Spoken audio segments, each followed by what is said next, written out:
Hey friends, if Microsoft Rewards is not working on your Windows computer, then please watch this video. I will guide you through the resolutions.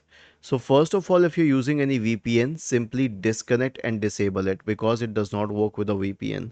Now, once this is sorted, open your browser, click on these three dots at the top right corner, select settings, then you can go to the extensions tab, okay, and check if there's any problemsome extension here, and click on this like a troublesome extension, a problematic extension. Then click on these three dots at the top right corner, select history, click on the bin symbol, change the time range to all time, click on clear now. Okay, and then you can also go to settings and then reset the browser. If this doesn't help, then you'll have to contact Microsoft.